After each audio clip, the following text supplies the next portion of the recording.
Isang pala. Ano pala si Ate, huwag tayo dyan. Wala na, Mar. May jowa na. Huwag ka na umiri. Huwag ka na umiri. Huwag ka na umiri.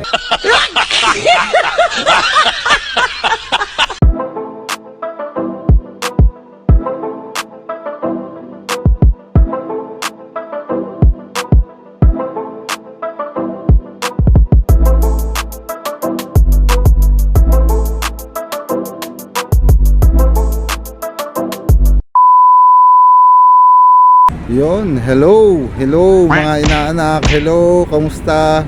Welcome back, nagbabalik na naman po ang inyong ninong, si Ninong Chris. Yon, hello, from Hungary. Magandang hapon po. Bale, babatiin ko nga muna pala po yung mga ating mga mahal na kapatid sa pakikibaka. Siyempre ang mga OFW na sa mga oras na ito ay patuloy pa rin nagsusumikap siyempre para mabigyan ng magandang kinabukasan ng ating mga mahal sa buhay. Ayun, kanina may photo bomber si Supremo. Ayun, si Supremo, ayun, oh. Ikot tayo. Yan, si Supremo. Hello. Pa Supremo, ayun, ayan. Kasama natin si Supremo ngayon, ano. Magko-collab tayo ngayon. Magbibigay tayo ng mga tips na maganda para dun sa mga aspiring na OFW. Kasi magko-content po tayo. Yung content natin for today is yung na paano mag-apply, ano po ang kailangan nating i-secure, ano mga kailangan nating gawin para makapunta abroad. Okay, so ito pong gagawin nating content for today, tugon dun sa mga nagtatanong sa atin. Tugon po ito sa mga katanungan na kailangan nating sagutin. So may oras naman tayo ngayon, Saturday, wala po tayong pasok.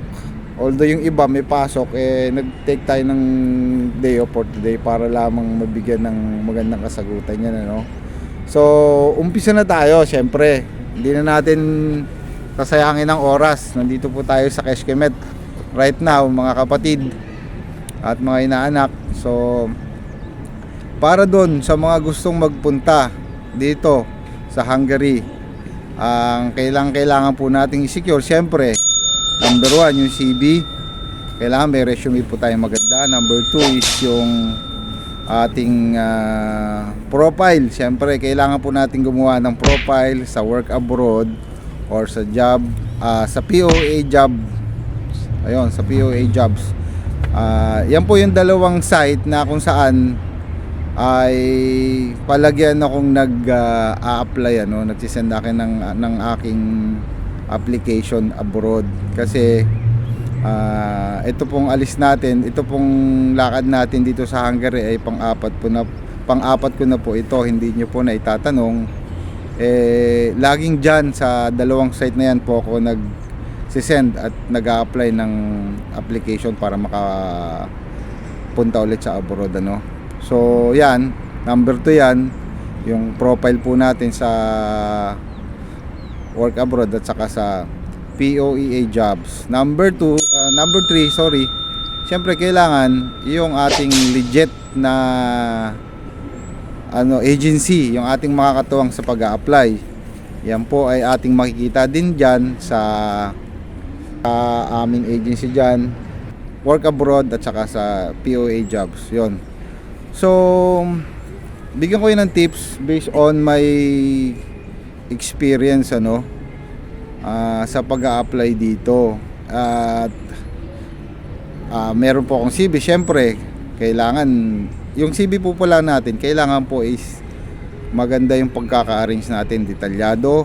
Nandun lahat ng details na kailangan ng employer at saka ng agency, at doon nila malalaman kung ano yung mga background natin, scholastic at saka yung ating employment history, yung mga experience po natin. So yan ang mahalaga. Kailangan maganda po yung ating resume. Yun naman po sa account sa POA jobs at saka yung sa work abroad, syempre paggawa nyo po ng account, kailangan po naka-ready na rin at yung mga requirements po natin. So mamaya babanggitin ko sa inyo yung mga requirements na kailangan.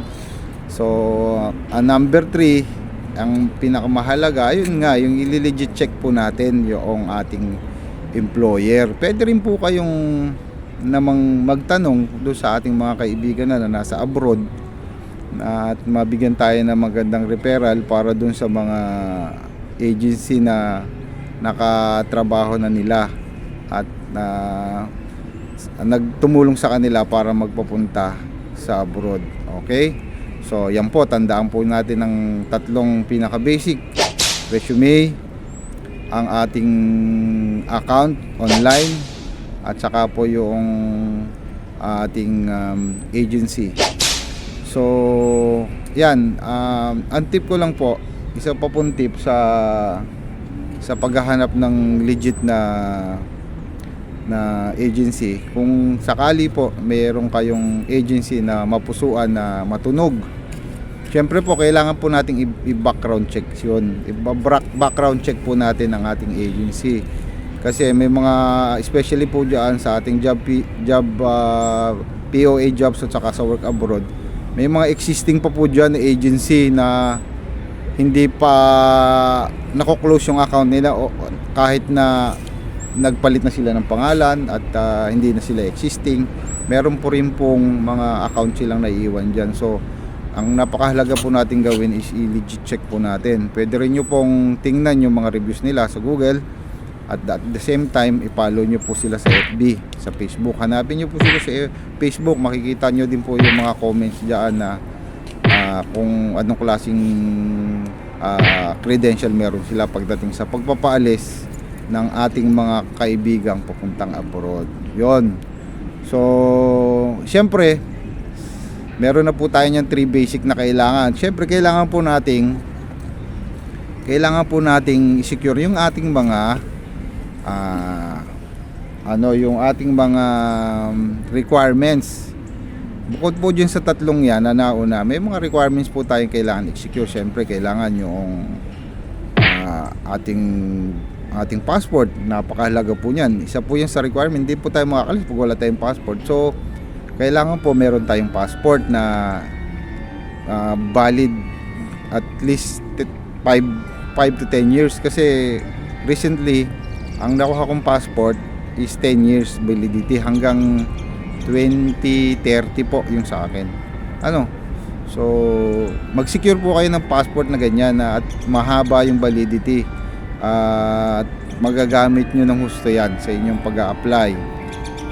Yan po, kailangan po i-secure yan. I-secure nyo rin po ang inyong, syempre ang inyong birth certificate para dun sa single, at para naman sa married, yung ating Senomar.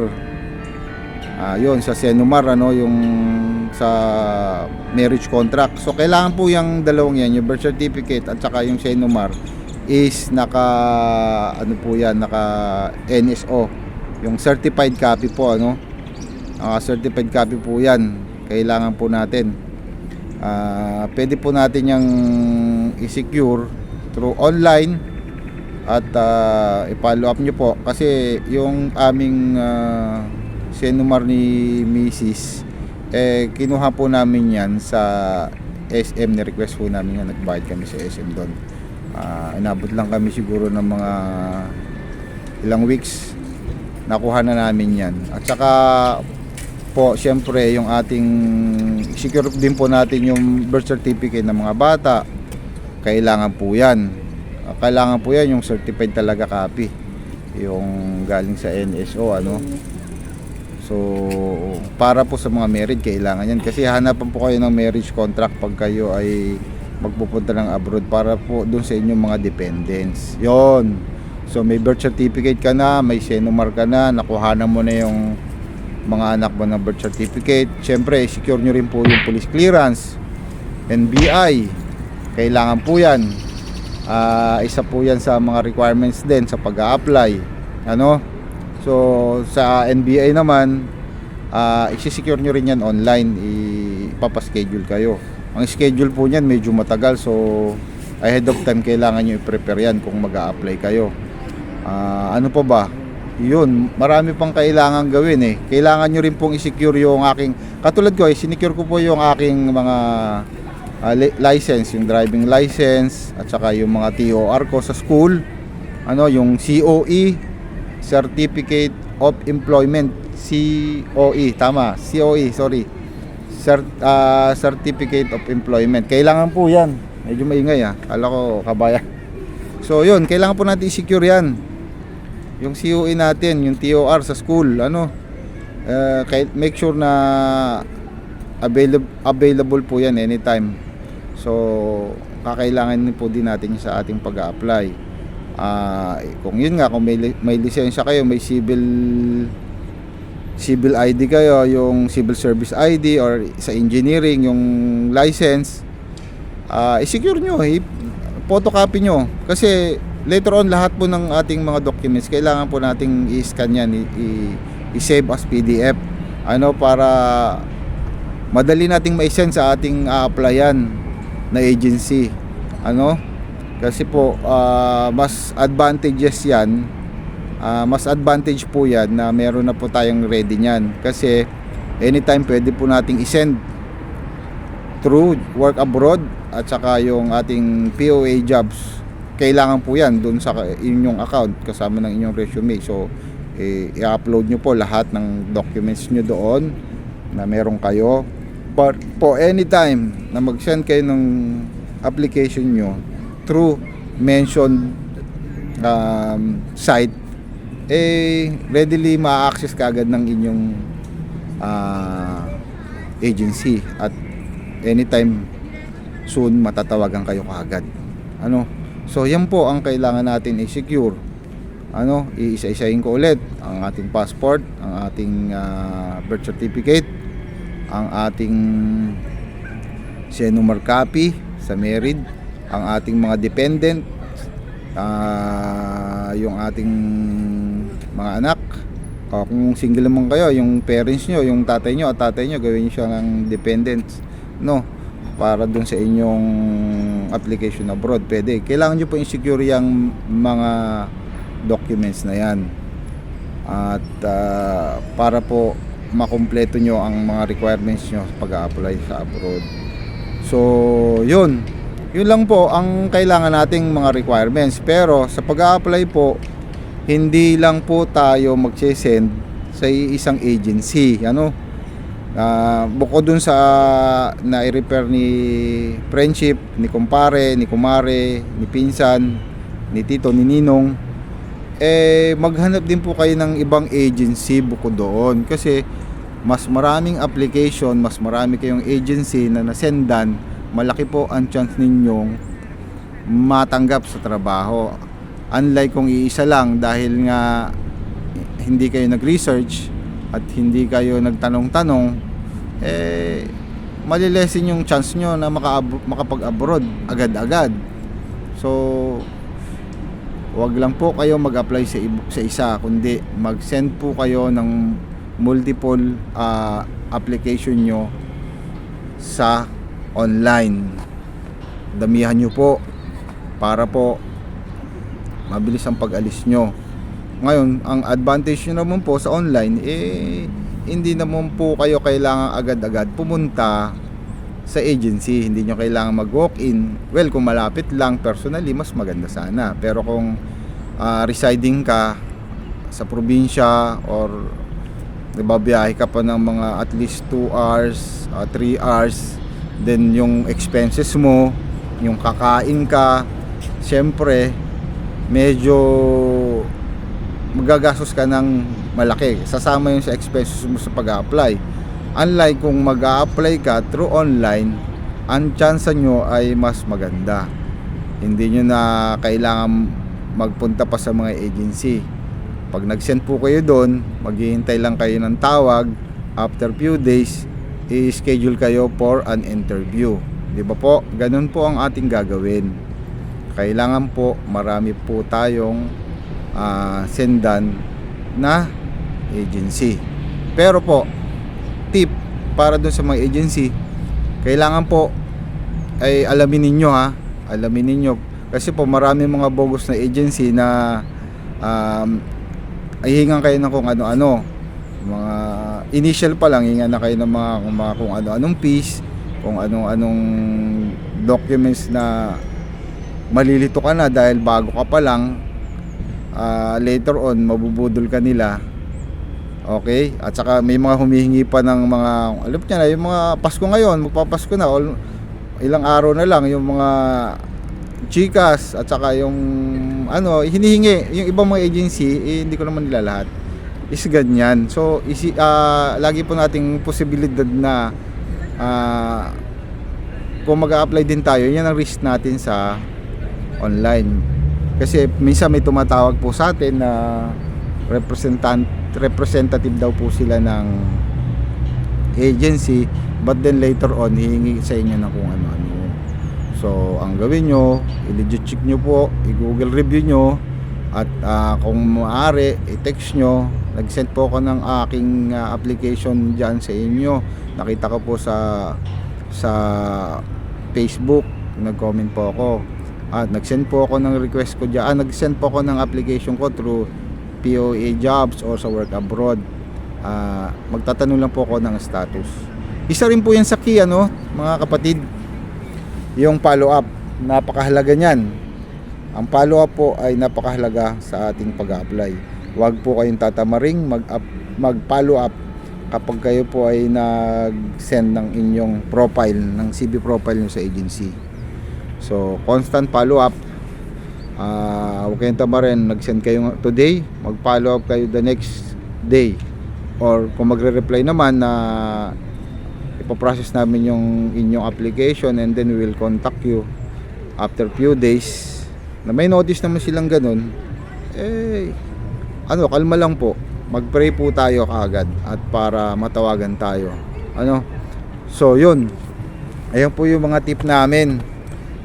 Mamaya po ilalagay po natin yung mga link dito at saka yung mga screenshot kung saan po kayo pwedeng mag-apply, yung mga nabanggit ko pong site. So yun, kung magtatanong po, kung kung meron po kayong tanong na kailangang malaman at nabiting kayo dun sa aking info vlog, pwede naman kayo mag-comment po sa comment box, or i-PM nyo po ako sa aking Facebook account, at sasagutin po natin yan. Kasi itong content naman po ito ay para dun sa mga nagtanong lang, yung aking mga friendship dyan, aking mga classmate, nagtatanong sila paano po makapag-apply dyan sa abroad, anong kailangang secure namin, anong pangalan ng agency. Ayun. So yung agency ko po pala, isa-shoutout ko yung aming agency, yung Peridot Manpower. So shoutout po sa kay Ma'am Raquel, kay Ma'am Lisa. Maraming pong salamat sa inyong pagtulong sa amin. Narito po na kami sa Hungary, nagtatrabaho at masaya naman. So yung ibang agency naman na kailangan yung malaman, i-share ko din po. Maglalagay po ako ng mga screenshot dito sa taas, dito sa gilid. Dito lang po, lalagay po natin yan at makikita ninyo. At pwede nyo silang i-follow sa Facebook, pwede nyo po silang i-search through Google, at dyan sa site na aking nabanggit, yung dalawang yan, lahat po ay nandiyan ang mga legit na agency na pwede nyong applyan. Ayun. So ano pa ba? Supremo, may mga tip ka pa ba? Ito si Supremo, veterans na rin to Ayan. Veterans din to sa abroad, Sa pag-apply, patient lang, Ayan ang baunin dito sa abroad, PC. Ayun, kailangan mahaba yung PC mo, lalo sa Hungary. Okay. Kasi yung mga tao rito hindi talaga marunong mag-English. Ayun, nabanggit na natin yan sa ating nakaraan na vlog.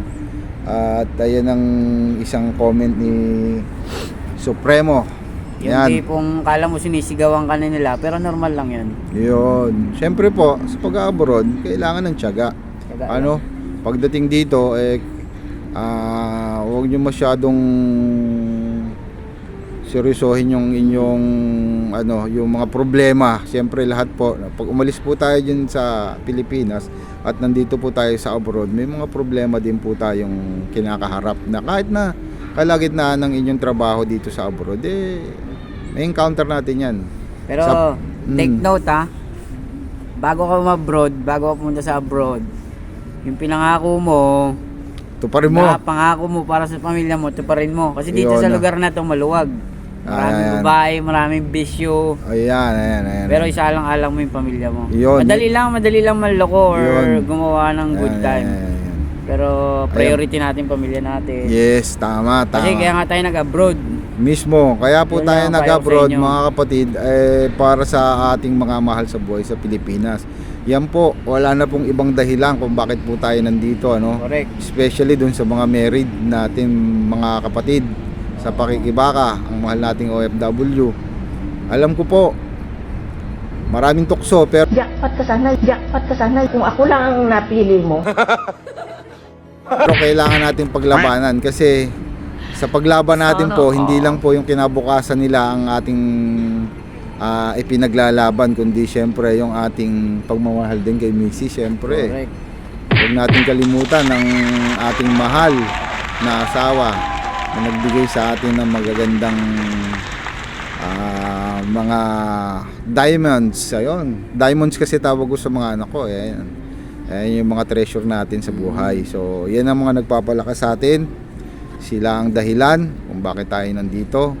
So, maging matatag tayo. Meron din naman po tayong mga kakasama dito sa abroad ng mga Pilipino. May mga friends din tayong mamimit. At kailangan i-enjoy natin yung ating sarili dito sa pagtatrabaho. Wag po natin kalilimutan na sa pagtatrabaho abroad, ang puhunan po natin ay ang ating sarili. Correct. Okay? Wala pong ibang tayong puhunan kundi ang ating sarili. So alagaan natin ang ating sarili. At kung makakaiwas-iwas sa bisyo, umiwas po tayo. At kung hindi naman, dahan-dahan lang, huwag nating seryosohin. Kasi alam po natin lahat.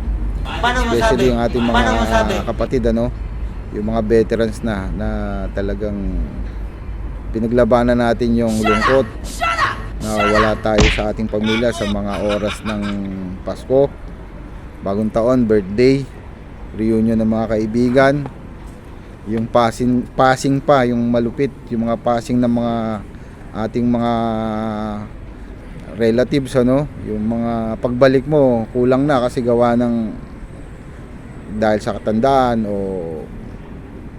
nagkasakit, hindi po natin masabi.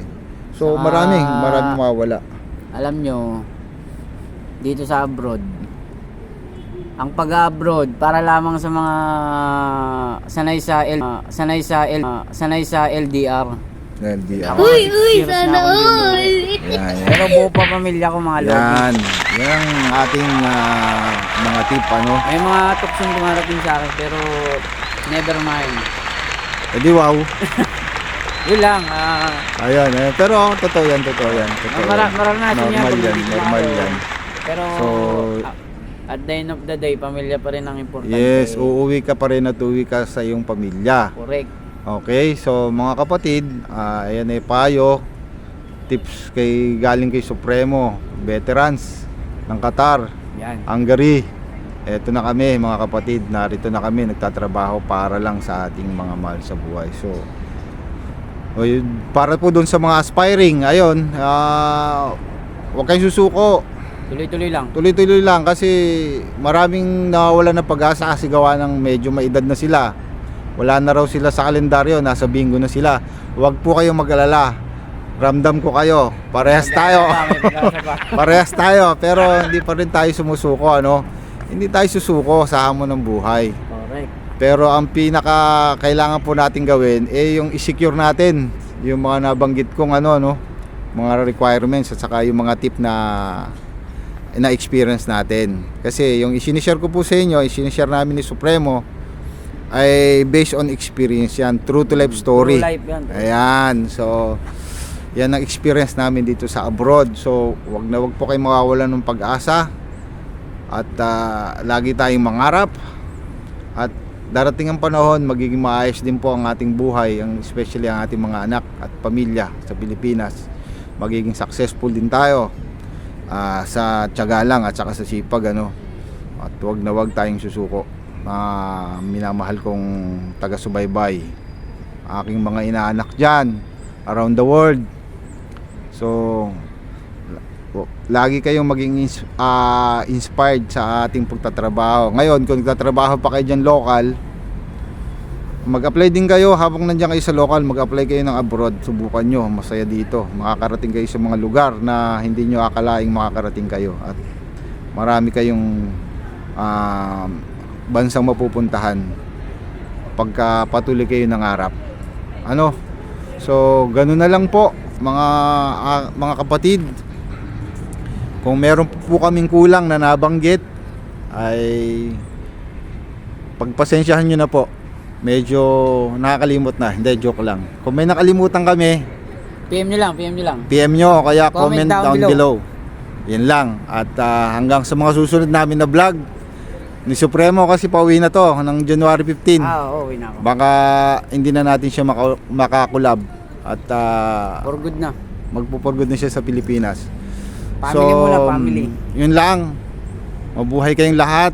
Lagi magharap. Lagi mag-pray.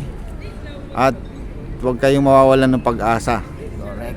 Magkikita tayo sa abroad. Umasa lang kayo. Okay, so bye-bye for now. Kita-kits tayo ulit. Gagala muna kami. Yun. Okay? Good na, Gagala muna kami.